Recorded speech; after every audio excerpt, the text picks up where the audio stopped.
Joining me is Economist Judith Sloan. She's been Productivity Commissioner, Company Director, Professor, now an economics commentator for the Australian newspaper, where she's covered this slow destruction of our electricity system.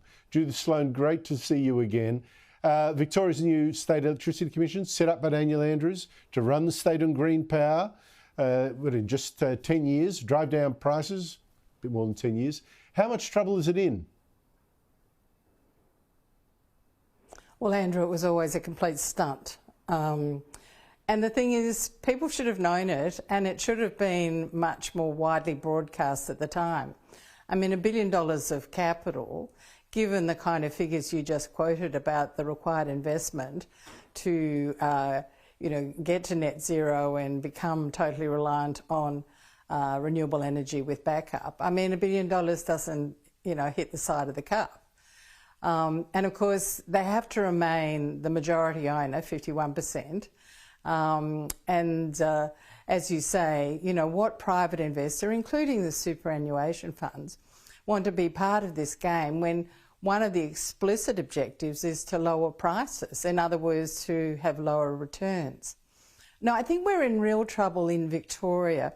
I mean, you talk about Loy Yang, but actually one of the more immediate threats is that in 2028, which is not very far away, the Sloan power station will close. Now, at the moment, we don't know how many hundreds of millions of dollars the Victorian government is shelling out to Energy Australia to keep Sloan going.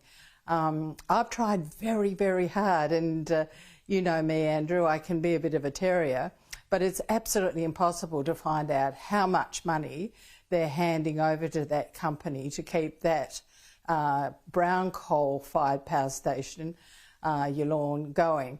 But 2028 is coming down the pike, and so we've got real problems. But here's the other interesting thing. So Victoria's quite a small place, right? It doesn't have a really super big landmass.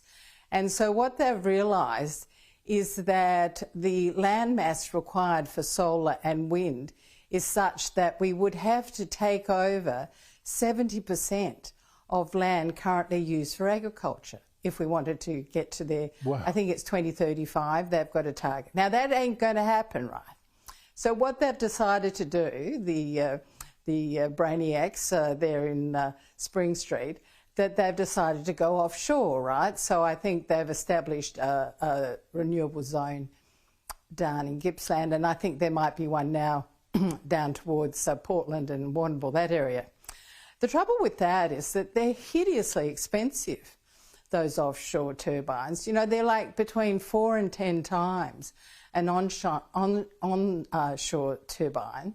And here's the thing, you need a specific kind of ship to be able to lodge the turbine in the ocean with all the required cement and the like. And there's a worldwide shortage of those ships. So, it's all dream stuff, really. And I felt really disgusted but Judith, at the SEC. When you say, Judith, you called this out, a number of people called this out. What annoys me, what angers me, is that it is such nonsense, but the Victorian Liberal opposition was so gutless about challenging, any green scheme, as are so many Liberals around the country, that it didn't even dare question this during the election. But look, this is Victoria. Most Australia knows that Victoria's rather mad now. But what does this one example here tell us about the whole national push to green power, particularly the Albanese government's plan to run our electricity grid on 83% renewable energy in just 7 years' time? Well, that is all just not going to happen, and they really have to move quite quickly. So let me give you a few figures. So they estimate that by 2030 we need 10,000 kilometres of additional transmission lines, right? Now, leave aside the costs, right? And you have mentioned that the costs are escalating, which are ultimately paid by electricity consumers. We'll be lucky to construct 500 to 600 kilometres a year. So we need 10,000 by 2030. 500 to 600 a year. We are not going to get there. Eraring, the largest coal-fired power plant in New South Wales, due to close in 2025, generates between 20 and 25% of electricity in that state. That cannot be allowed to close. So we are really, I think, beginning to edge towards the cliff here. But, Bowen seems to still like the vibe, if you know what I mean.